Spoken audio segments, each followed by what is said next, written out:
Hello and welcome to our October procurement talk. I can't believe we've got 3 events left for the year. It's gone by really fast. I want to welcome everybody today.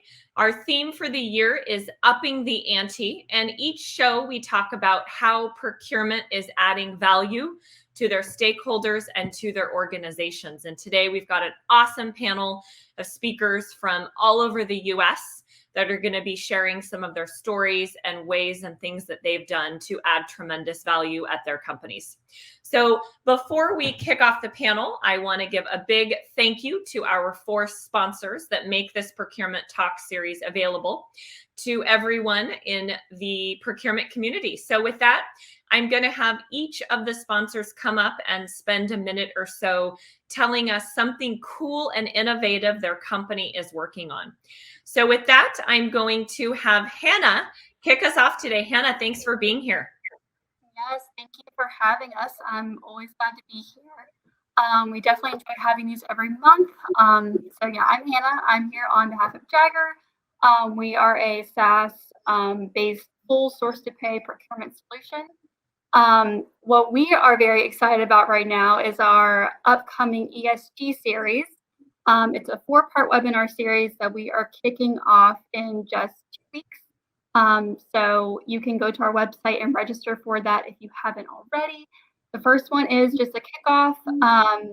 So you can hear why procurement with purpose is so important, how to assemble the right team of stakeholders, how to develop your own ESG strategy, and how technology can be an enabler. So we are definitely looking forward to that. I can't believe it's already 2 weeks away. So definitely check it out if you haven't. Awesome, Hannah. Thanks for being here, and I hope you enjoyed the panel discussion today. Thank you. All right, next up, we have my friend Eric joining us from New York today. Hey, thanks, Sarah. Appreciate it. And welcome, everyone. Glad you could attend today. We're happy to be a sponsor. And yeah, it's been a busy month since we last have been on. And, one of the things, the Evergrande Chinese, bankruptcy, in China really, we've been really busy, after that affected the markets. And with what we do, we produce predictive analytics around financial health for public and private companies and for procurement and risk managers to really manage the transparency and help with their supply chain, really looking at optimizing their supply chain. So we're really unique because we get those financial statements from the private company suppliers. And we did note the issues around Evergrande about a year ago, with their liabilities and debt. So it wasn't a surprise to us. Something innovative, we've been working on growing our FHR network where clients can invite suppliers to come in and get their financial health rating and do it once and share it with many. So yeah, enjoy today's panel. And I hear you have a vacation coming up. Yeah, that will be fun. Hopefully, I know the oil spill might affect it, but in Laguna Beach area and LA. So looking forward to that. Thank you. Awesome, Eric. Thanks for being here. Next up, we have Ken, who is joining us from Southern California. You guys have been getting lots of rain. Yeah, definitely rain. And I was going to say, hey, Eric, you come out here to Laguna Beach area. Let's do lunch, man. We're close. We're not that far. But yeah, so hey, I'm Ken Bomrick here, living in Southern California with the rain, which is odd. But here at Worldwide Services, so we're in the telecom department. So if you have an IT infrastructure such as server, storage, router, switches, things of that nature, that's where we come in and we can help you guys with your instant savings on looking at third-party maintenance, on extending the life of your network that you currently have, that you're currently running on. So we're in that group. We do various different other services. So anything we can help with, we'd love to do it. And I just got to throw it out there for my main man, David, tonight. Even though we're not playing each other, go Hawks. So let's see how they do against the Rams. Awesome, Ken. Thanks for being with us today.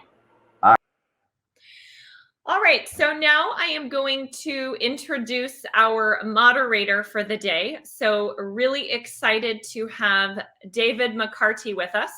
David and I have been friends, for several years now. He's absolutely awesome, one of the nicest, coolest people you'll meet in the industry. A couple fun facts about David before I bring him on stage is his great uncle was Billy the Kid. He bought his first car, which was a 1970 Camaro, from a junkyard and rebuilt it at age 15. So David, you've got to dig up some pictures here. We need to see proof of this. And David's choice of drink is vodka. And he named his 3 rescue cats Stoli, Sky, and Rika. So very, very clever. Thank you, Sarah. So excited to have you. And with that, I'm going to go ahead and bring our panelists up, and I will turn over the discussion to you.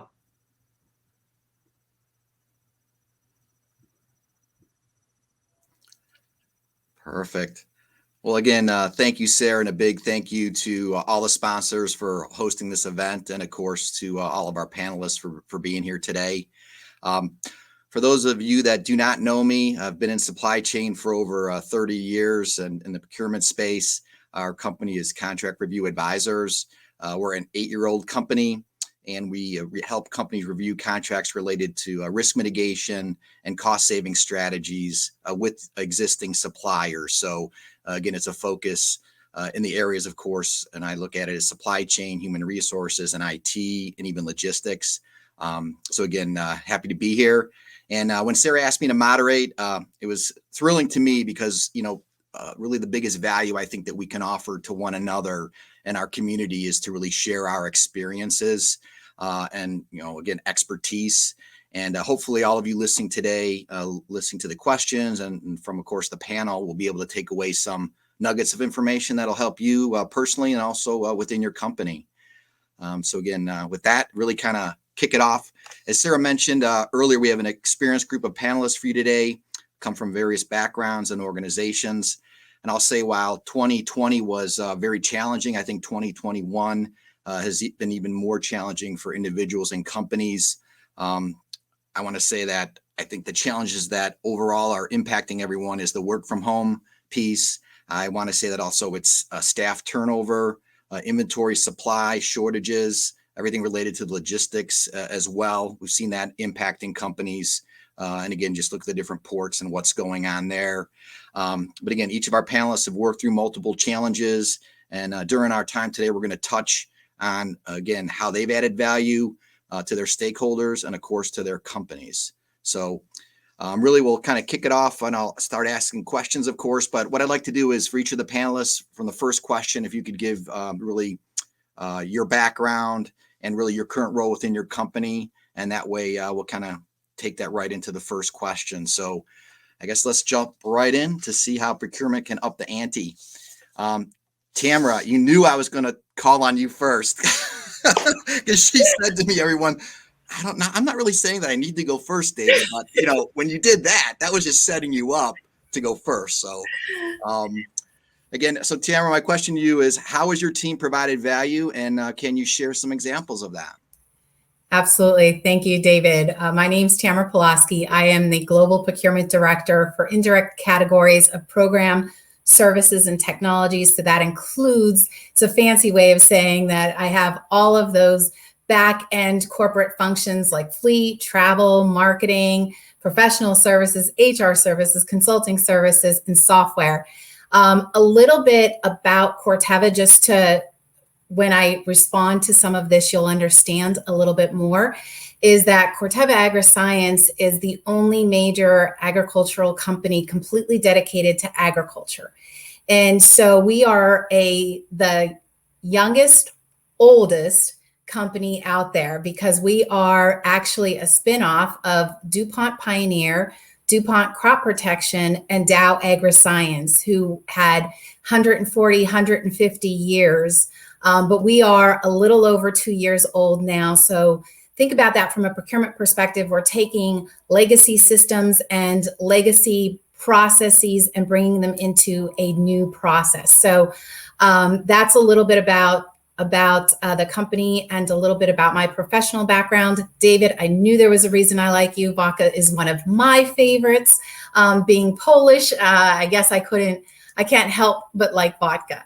So appreciate that, and so happy to be here. So thank you all for the invite to talk today.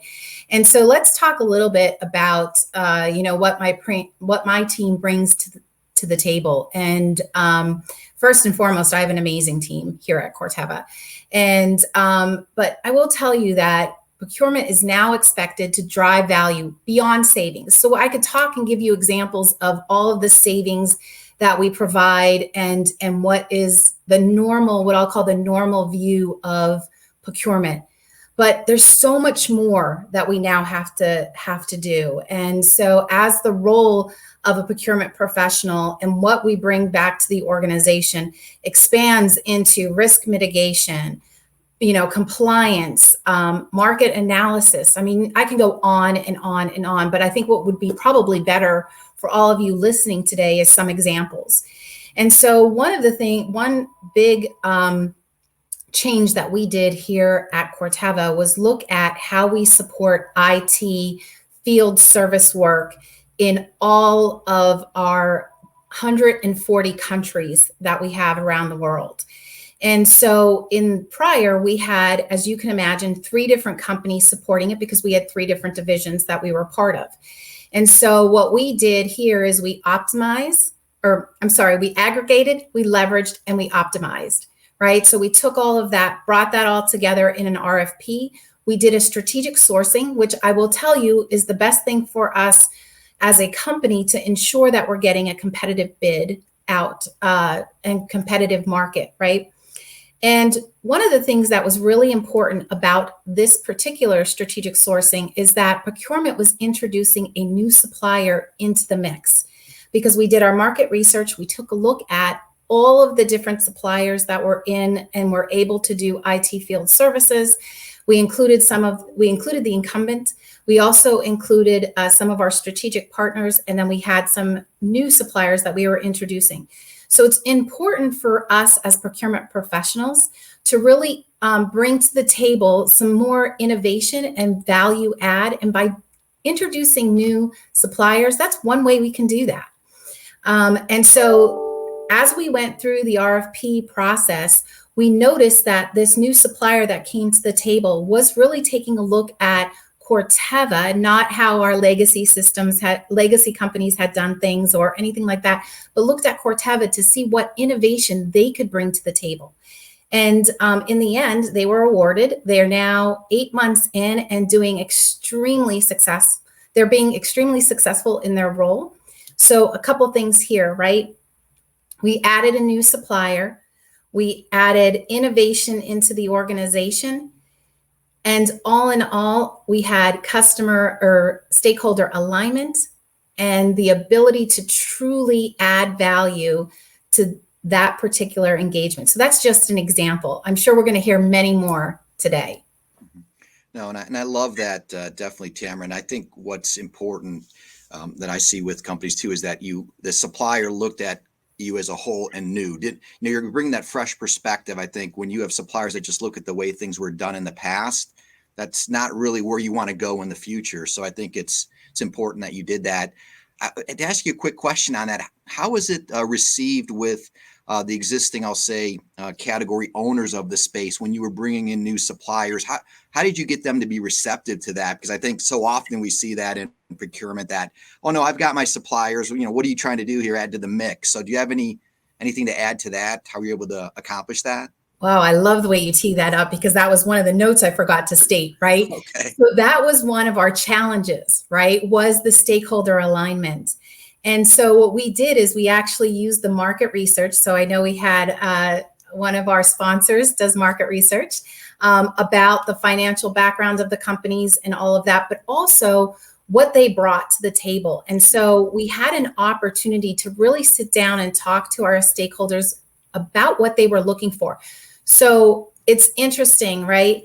One of the things you really need to do is listen to what your stakeholders are asking for. And then you take that and you convert it into why something would be successful, right? And so when they talked about innovation. They talked about optimizing. They talked about consolidation. So everything we were trying to do, we brought that to the table for this RFP. adding in the new supplier was actually something they weren't expecting. And in the end, actually, we just did our last business review meeting, and the lead on that in IT congratulated both procurement for bringing in a new supplier and how successful that supplier is being.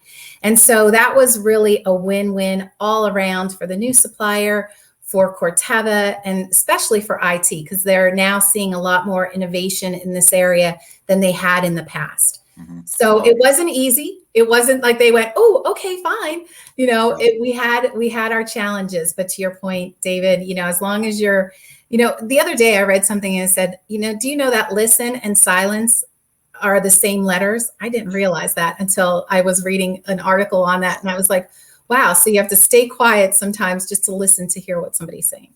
Right. And I'll just add one thing to that. Then the other, part of that is that, your stakeholders saw how procurement can bring value to the table too. So that kind of can hopefully set you up then for once you've had success, you've proven yourself, and then that'll be hopefully a little bit easier path too when you walk down something new in the future too. Great. All right, Alexandra, I'm going to ask you a question next. All right. What does value mean to you, and how does your team work to deliver that value?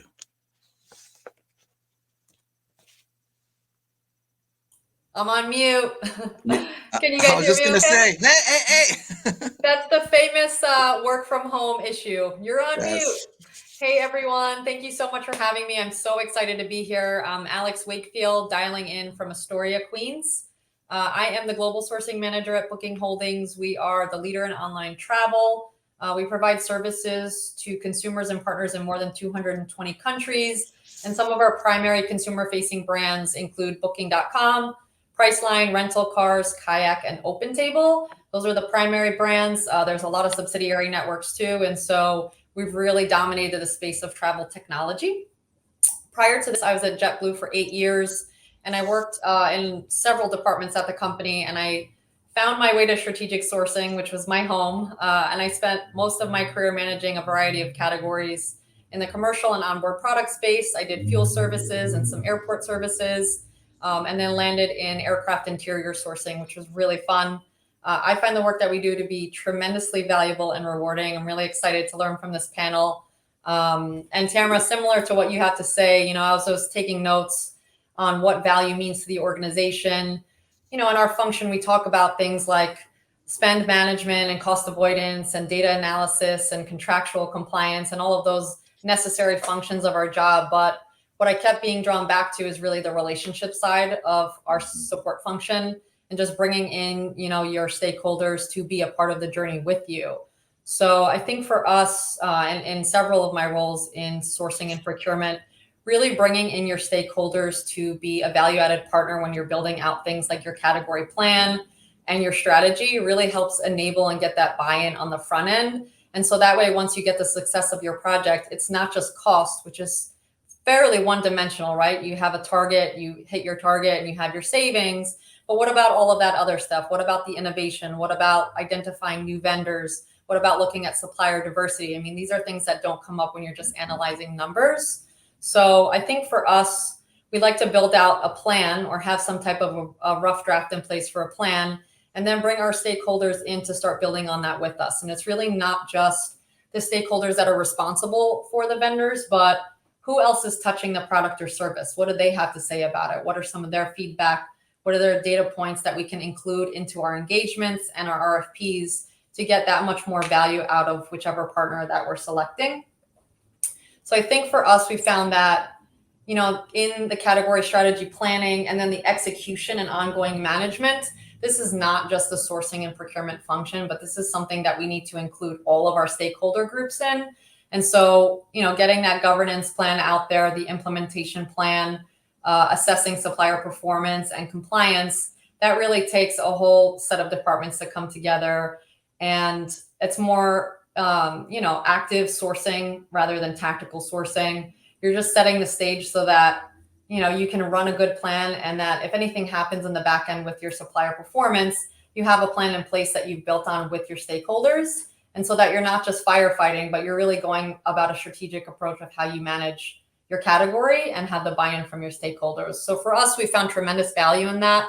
I think sometimes we work in silos and it's hard to update everyone all the time, and things happen and you have to pivot and change course and your plans may change. But updating your stakeholders and keeping them, really close and connected with you along the process has really helped us contribute value to the organization. No, I definitely like that. And Alex, would you say too, was another part of your process and how you moved through that was aligning leadership too to support that as you went through the whole process too? Were you able to accomplish that to make it successful, or did you kind of have to go through the battle lines on your own? I think it's project specific, but leadership buy-in is always important from the beginning. So I think setting the stage in the beginning, make sure that leadership is aligned with your approach and your strategy, and then keeping them involved along the way. We usually do weekly or bi-monthly steerco meetings. So we include everyone on that invite. And I think it's okay to include as many people as you feel necessary, with the caveat that not everyone's going to be able to attend. Everyone's busy. We all have a lot on our plates, and that's inevitable. I don't think that's going to change. But having that awareness there, hey, we're having this monthly steerco. We'll send follow-up action items and notes afterwards, so anyone who couldn't attend are aware of what we're doing. Really helps to keep people engaged, even if they can't be, virtually on a meeting and call with us. So leadership alignment, I think, is definitely one of the more critical pieces. I think when the business is happy, then leadership knows that we've done our due diligence and that we're serving our purpose. And usually they have less questions when they know that the business is happy. So that's always feels good. All right. Excellent. All right, Eric, want to ask you, how has your sourcing experience working in the variety of business verticals help you transition into your new role at Matchbook and then working with the biopharma life science procurement space? Sure. Thanks, David.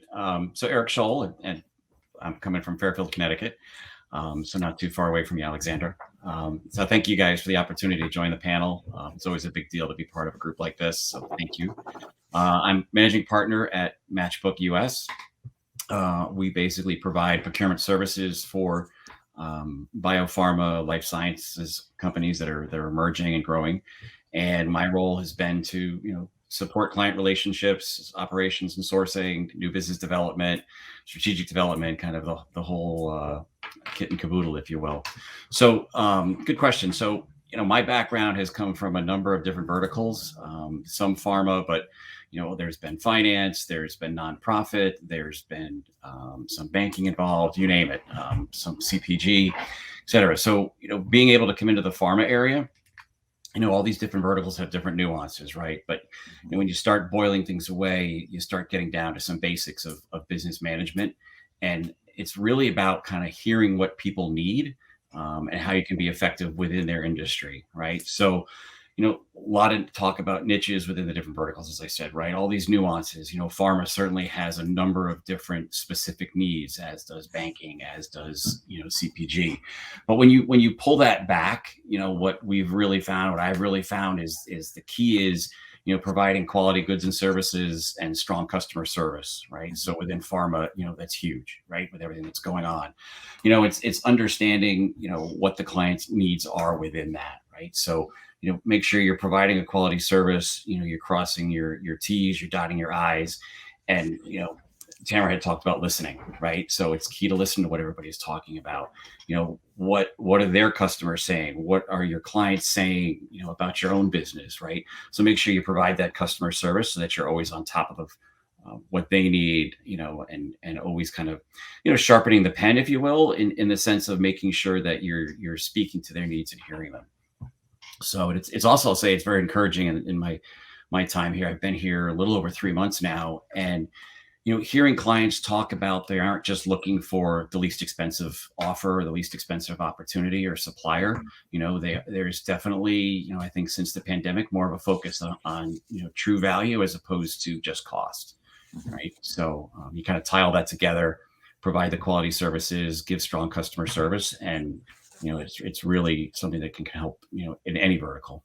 Oh, no, absolutely. And it is so true. I think where, I hate to say it, the time of just price, and the pandemic, maybe a blessing through all that. It showed us that there's more important pieces of the puzzle, or just as important pieces of the puzzle as having, a price that's aligned with what should be expected. It's all the other pieces that really make the complete offering of a supplier, really a partner that you want to have, Eric. Yep, absolutely. Melissa, what kind of ties into a question I want to ask you then too is, do you have specific examples of value-added activities for procurement? Yeah. So my name is Melissa Drew. I'm coming from Maryland on the East Coast. I've been in procurement supply chain for about 27 years, and I've been both on the buy side, on the sell side. So I have this perspective of looking at it from two different angles. I've also been on the supplier side, so add that as a third angle. And I think what I've heard today is really resonating with the biggest challenge to that question is the definition of value. For example, value is typically defined what someone believes is important or useful to them. And I think Tamra and both, Alexandra, you guys have hit this quite perfectly in that you're listening to your stakeholders because their definition of value is completely different than what procurement thought their value was. I think App Orchid just did a survey recently where they sent the same set of questions out to procurement professionals and they did to the internal stakeholders. And what was unique about the results is that the procurement folks who answered that had a very different idea of what they thought their priorities and their value was versus, say, the individuals responding from the business looked at it completely the opposite direction. And I think specifically, because Tamra, you mentioned innovation was not the top 5 result for procurement, but it was one of the top 5 results from the business. The business want to see procurement bringing that kind of innovation in. So absolutely, I think the challenge up until now is, and I'm hearing you guys are on the same path, procurement had a very specific idea of what they thought their value was, and it was a complete disconnect with the individual stakeholders. No, I think that's some great insight, and it's so true. I think, with different projects or different things that we do, it's are you talking to the stakeholders? Because you can have all these great ideas, but if you're not aligned with what's important to them, you coming in there with the solution, it's not going to change anything. So you definitely need to be aligned on that. And Tamra, I'm going to come back to you because that kind of ties into the question too, is how does procurement data provide value? If you can comment on that. Yeah, so if you think about the procurement data that is out there, there's a lot of it, right? So, but what the company can actually utilize it for is to really spot patterns in behavior that may have not been noticed somewhere else, right? And so if you think about it, procurement is the one area where you see the total spend with a supplier, right? In other instances, it's in everybody's budget, right? So they see what their spend is with the supplier, but not the total spend. And so data always tells a story. So we got to make sure that story.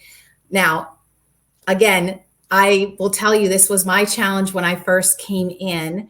And, when you have data from 3 different companies, 3 different ways, it can be very trying to get that all brought together so that when you're presenting that data, it has one look to it, right? Because one thing that we in procurement need to make sure is that our data is consistent, that it's well organized. Well, of course, that it's accurate, because we want to make sure that we have the accuracy, and that it's trustworthy. And so let me give you an example of what just happened for our 2022 budgeting season here. We had one of the things that an exercise that procurement was involved in was really taking that view of the suppliers, lining it up to one of our executive sponsors, and then building out a strategy for what's going to happen in 2022 with that vendor. And so having, again, all of you talked about stakeholders and how important that alignment is. Well, having the data to sit at the table and have that conversation with them was so important. And so, it actually provided subject matter expertise on data for that supplier to our stakeholder. And then they got an opportunity to say, okay, here's the projects that we're planning to do. Here's how the supplier is going to align or not align, right? And let's build that strategy out. And so the intent of all of that, of course, as we all know, is making sure that our budget's one accurate as well, but also to look at where is there some cost optimization that can happen and cost containment, right? And so that allowed them to then look at not only the budget, but then also where can they make some adjustments so that they can bring in some other innovative ideas as well into their budget and self-fund it. So it was a great conversation. And I will tell you, if we didn't have that procurement data to start with, there was no way we were going to start having that discussion and be at the table. So data, I will say, everybody said, cash is king. I hate to tell you this, but I think data is right up there with it, right? Right. I completely agree. And I'll say clean and accurate data too. Yes. Absolutely. It's critical. Yes. Thank you, Tamra. All right, Alex, come back to you. How have you and your team been able to leverage the pandemic to further demonstrate the value of sourcing and procurement seat at the table? Yeah, so this is interesting. At the time I was at JetBlue, and I think that the understanding of leverage completely took a different shape in March of 2020. And so when we think about leverage and negotiations and concessions, we put our plan together and we have a seat at the table across from our vendors and partners. And, we have an idea of what we're willing to concede on. But in this situation for us, it was, completely turned upside down. And honestly, I think maybe for the best, right? We learned a lot of things. We got closer to our partners and our stakeholders in a new way. And what I noticed is that some of the business units who maybe necessarily didn't want us meddling in their spend affairs really were coming to us as a value-added partner and looking for help to have those difficult conversations with vendors. So I really feel like we collaborated very closely with our partners. I remember making several phone calls a day, just trying to understand how the business was doing, if they needed our support, how they could support us. It wasn't always going to be vendors coming to us with concessions on payment terms and discounts and things of that nature. Some of the service-related partners really took a hit when we weren't running the operation at full capacity. And so it was a give and take. And so we led a cash preservation initiative when the pandemic started. And over the course of 6 months, we were able to secure about $400 million across the operation, which was such a feat. I really couldn't believe when we saw the numbers. And I think that really demonstrated to our stakeholders the value of sourcing and procurement. It made them, further want to work with us, solidify our bonds internally. And then with our partners too, it wasn't just, hey, please give me a discount. We can't pay you right away, but what can we do to make this work? So maybe we can extend some things in the front end, make it up on the back end. It was a really amazing experience and something that I don't think we had really experienced in business before. And I must say that when we resulted in that cash preservation initiative and hit those targets, we really did see a shift in the business from sourcing and procurement fighting for their seat at the table to really being the leader at that table and having everyone come sit at the table and want to collaborate and partner with us. So that was a really rewarding experience despite, the turmoil. Right. No, I think that's great that you mentioned that, because that's the value that, again, I think sometimes procurement is seen as as you said, the price, when you can show that additional value piece. But then, Alex, another key point you mentioned is on the supplier side. I think, for a lot of individuals and companies, it opened up that idea of, okay, talking and having better communication with your supplier partners and how can you work together to bring value. And again, just, I think so many times, individuals or companies might not be asking those questions. And so I think it's important. So that was a great job there. All right, Eric, kind of tying in that, what best practice have you found most effective in your new role as managing partner of a procurement services firm? Sure. So, there's quite a theme that's developed here, and I'm going to move on it too. But, you hear a lot about lean processes, improving the processes there, your supplier reduction or optimization, right sizing, data management cleanup is key for, best practice. What I've kind of found, it's interesting in procurement and sourcing is, those all have a key purpose in everything that we've been doing. But best practice, listening, right? 2 ears, 1 mouth, right? Just what we've been talking about all day. it's interesting because in the biopharma space, I've been immersed in, a number of conversations dealing with IT and scientific discussions and emails that honestly, they're beyond my expertise, right?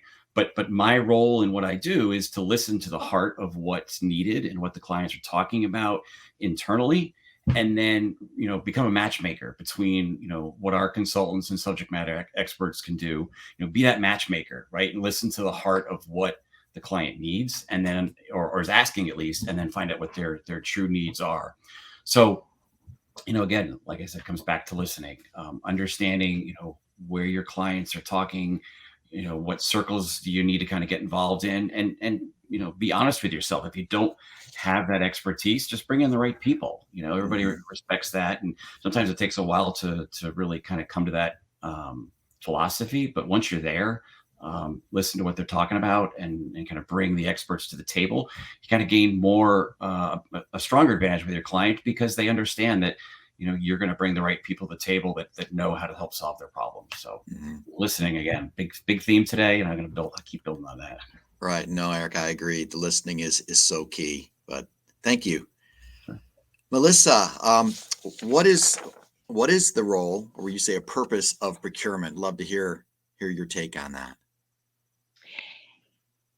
I think it's I've heard bits and pieces from everyone today in the panel. And I think if I summarize it, it's the procurement organization is the backbone. It's the central component to the rest of the organization. So its purpose is developing diverse and strategic partnerships, whether it's internal or external. It's identifying and mitigating those risks that we talked about: compliance, contracts, supply chain, suppliers. It's influencing behavior and spending. And it's also proactively identifying and navigating where those future disruptions are going to be, and having something in place to support both the suppliers and the internal stakeholders. But what I want to call out specifically is what I didn't say. Notice there's no reference to, procurement's value is supposed to be cost reduction, or procurement is supposed to go out there and reduce the cost for a supplier. That's what I consider old school. And old school isn't going to cut it anymore. Our procurement organization is evolving. We're slowly merging with cognitive technologies, Internet of Things. All of these things are starting to converge within, again, the backbone of the organization. And just looking at cost cutting shouldn't even be anywhere in procurement's purview going forward in the future. Interesting. Okay. Well, I was going to say, also a question came in from the audience. Is there a trend towards reshoring suppliers? I don't know. Maybe we come back to you. I guess, Tamra, maybe go around the horn here, and if you could respond to that one, at least what you're each seeing within your organizations.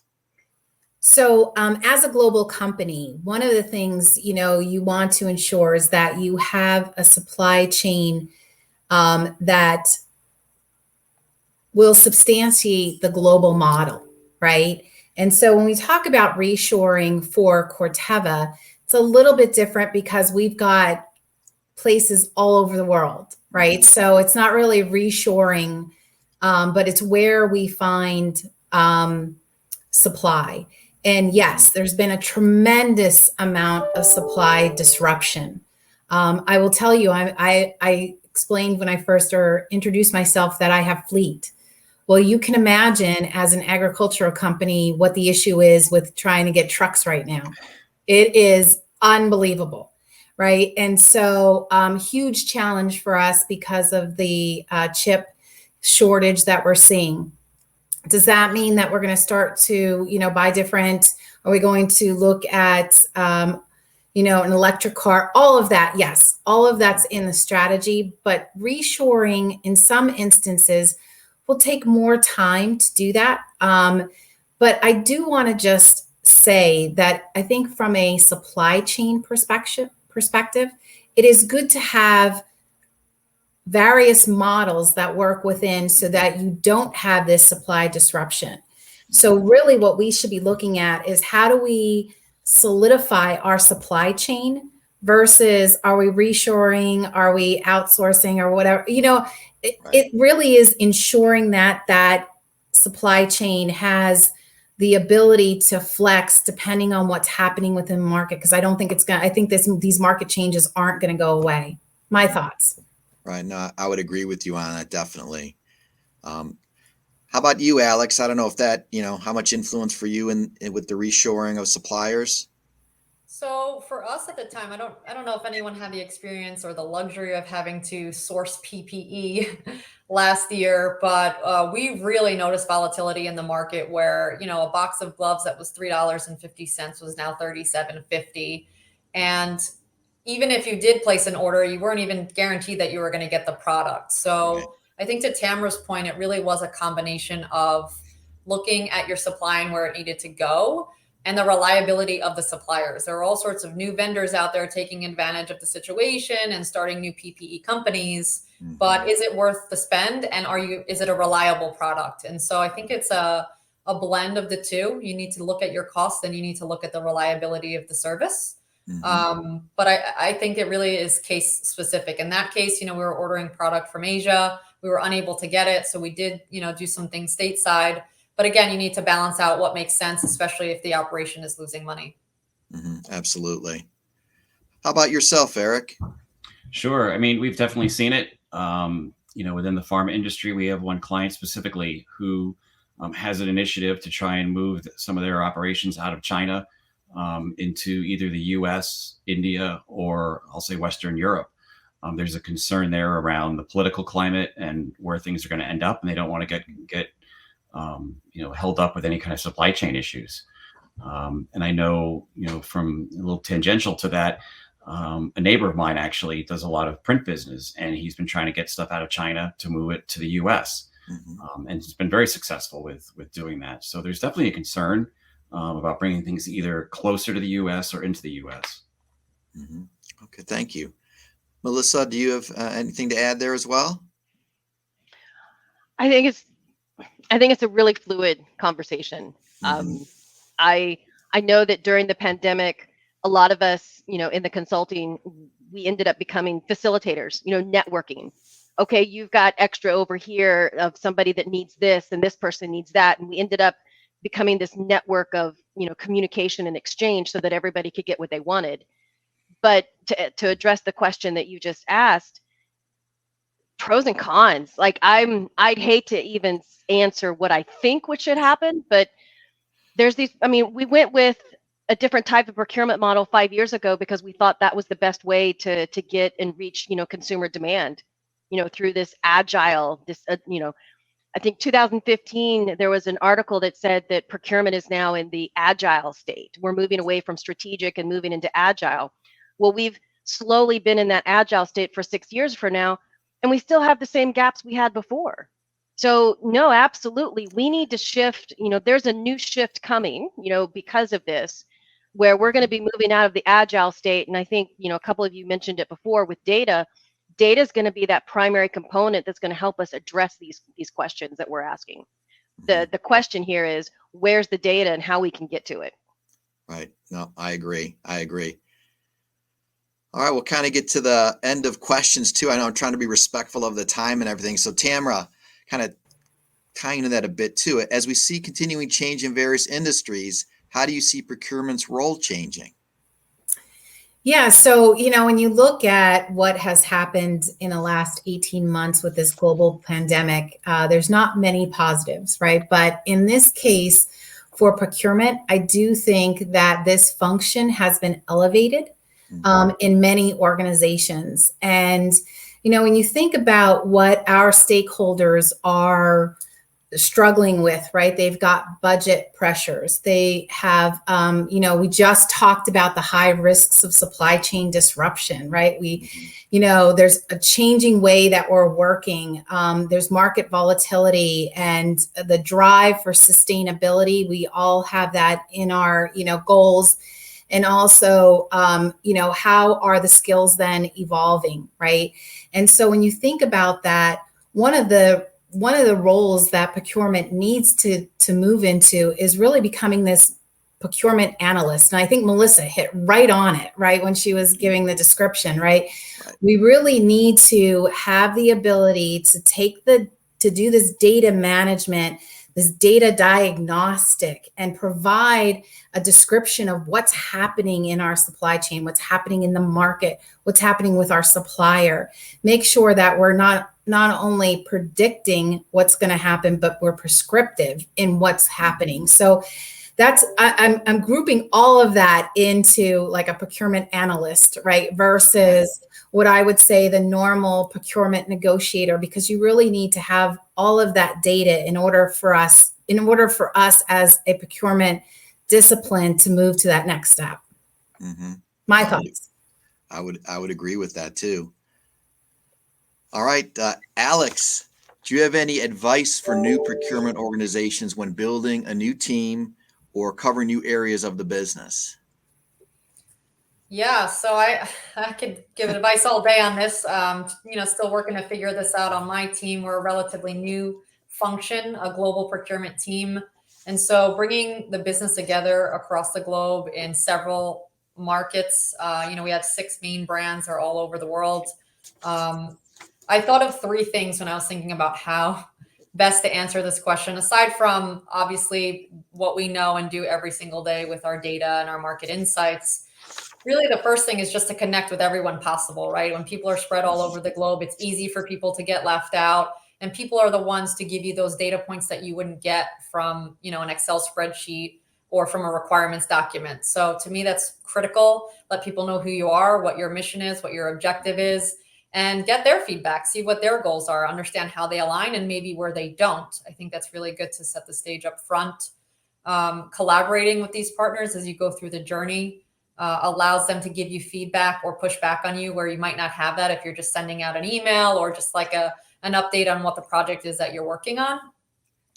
And then just over communicating, I think, is essentially key. So if people know what you're doing and you demonstrate the value of procurement and your function and what your team is doing, I think that gives the business more buy-in and gives your team more credibility. It allows people to know what you're doing. And then also people will feel more trusting to give you feedback if you are missing the mark. I mean, we don't always get it right.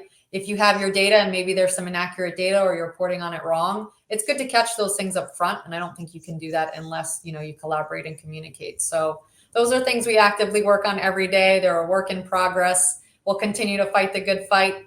And I think those things are very helpful as we kind of build out our global procurement team.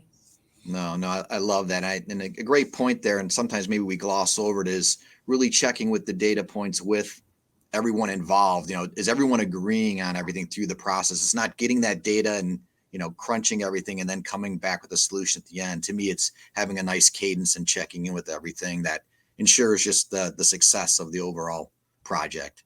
Yep. All right. Eric, what type of value is key for you to bring to your clients in the biopharma life sciences market? Sure. So, a lot of value is always talked about with resiliency, risk mitigation we've been talking about, shoring, spend optimization, all key factors in everything that we do. But kind of journeying along, you kind of realize that there's a term, communication development, right? So understanding, again, listening, like we talked about, empathizing with your client. It's interesting because how your client communicates to their clients, right? Especially in our business in the biopharma life sciences world, right? Who are they talking to? They've got doctors that they're reaching out to. They've got patients, healthcare practitioners, you name it, right? So it's understanding what their communication is and how they need to develop it. So interesting, quick story. I know we're running up on the clock here, but over the past 2-3 weeks, we were working with a client to help find their both agency of record and their patient advocacy agency. And literally we listened to at least 12 different pitches, right? And the goal is, okay, find the best fit for the client within the agency. But what I found as we sat through these was, you hear the story that the agency is pitching about the client, about your client, what their hurdles are, what the communication gaps are in the industry around their product, their drug, and different perceptions around what the disease is that they're trying to cure. And, hearing that, it made decisions and understanding the communications that the client needed. It made the decision to find an agency so much easier because of you're listening to the communication, right? And it's understanding, here's how these different agencies are going to close that gap and help your client kind of move to where they need to be in the marketplace. So developing that communication pattern for the client, and it made the decision on which agencies to choose so much easier. Mm-hmm. And the value then that it brought back to the client was they completely understood that you now heard what their product was about, heard what their business hurdles were, what their challenges are, and that you truly understand their communication and what needs to be fixed. So, a lot of great things out there. Like I said, resiliency, risk mitigation, the reshoring, spend, but communication, being able to kind of drive that forward for your client and what they're looking for. Mm-hmm. No, I completely agree with you, Eric. Completely agree. All right, Melissa, how can we shift to this future vision of a procurement organization in order to increase our value? Yeah, I think if I summarize everything we've heard today, we recognize that procurement is a communicator, procurement's an educator, procurement's an analyst looking at the data. These are three areas that we never really thought about procurement, 5 years ago. So if we look forward, procurement and the individuals within procurement, the way they're going to start that culture shift is to start asking questions. So, for example, when someone comes up and says, "Oh, 3 bids and a buy, that worked really well." Great. It really did work well for the company 5 years ago, 10 years ago. But let me help you understand where we're going and why we need to make this change and how you can, help us, go along. That role is where procurement is going to start increasing the value that they have as they work with the stakeholders, both internally and externally. Mm-hmm. No, I completely agree with that. It's definitely been just great to get everyone's perspective and a lot of these questions, how different things tie into one another too. And just for everyone out there listening, it wasn't that we shared questions with one another. It was just really, what are some of the areas? So it's kind of nice the way this all wove together. So definitely appreciate that. And just because I like to have a little fun, I'm going to ask the panel here a bonus question. And you guys can shout out the answer if you know, but here we go. 2 logistic providers are picking up shipments at the Port of Long Beach. Truck A travels north at 60 miles an hour. Truck B travels south at 70 miles an hour. If both trucks leave the port at the same time, how far apart will they be at the end of 2 hours? They'll be in Cleveland. No, but... No, have you driven in Los Angeles lately? Yeah, you can't even get out of Los Angeles. What are you talking about? Oh, I love it. I just had to throw that out there. I just thought it was fun, but the answer is the 2 trucks are 20 miles apart. I've always hated those questions when, going back in the day, but I just thought that would be an interesting one to throw out there. So there'll be Starbucks gift cards for all the panel, just because you guys have been great. Thank you for making me the moderator so awesome. easy. Sarah, I was waiting for you to chime in with the answer to that, Sarah. I'm not on the panel. No cheating. Oh, And I had to say Cleveland to give you a shout out somewhere, David, right? thank you. No, I appreciate it. The Browns are hopeful this year. After 20 years of suffering, I'm hopeful. Did you see Jeffrey's answer? Yeah. They're still in the port. Yep. I love it. Oh, they're in LAX somewhere. Jeffrey, by the way, hello. Yes. I want to say too, I just read this morning, which I really didn't think about it so much as we're talking about the ports being congested. They said that another big challenge is what a lot of companies are facing is they can only get maybe 65% of the workers to show up and the equipment. Mm-hmm. So it's that whole having workers there too is just, they're so far behind. It's brutal. Yeah, we're having a challenge in the ag industry as well. So. Mm-hmm. And David, Tom Fitzgerald asked, can you find a driver to even drive the truck? that is a challenge. All this right, is why we're all not really good test takers. Yes. So I want to give a big thank you to David for moderating our panel today and all of our panelists, Eric, Melissa, who I know you're struggling with a cold, and I appreciate you pumping yourself up with vitamins to be with us today. Tamra, you've been on several panels and on shows, so awesome to see you. And Alexandra, your very first panel. So you did awesome. Thank you. Hopefully you'll be inspired to start doing more speaking and sharing with the community, because it's so awesome to be able to share all of our knowledge. So with that, I want to thank everyone for joining and wish you a wonderful afternoon and evening. There were a couple questions that came in about getting a copy of the recording. As soon as I end the broadcast, the video will be made available on LinkedIn. We'll also be sending a follow-up email to everyone that registered for the show. You'll get a copy of the recording as well, or shoot me a note on LinkedIn and I'm happy to send it over. And our next PTalk will be on November 9th at 1 Eastern. So if you got value out of our conversation today and would like to hear our next group of speakers, we will see you back on November 19th.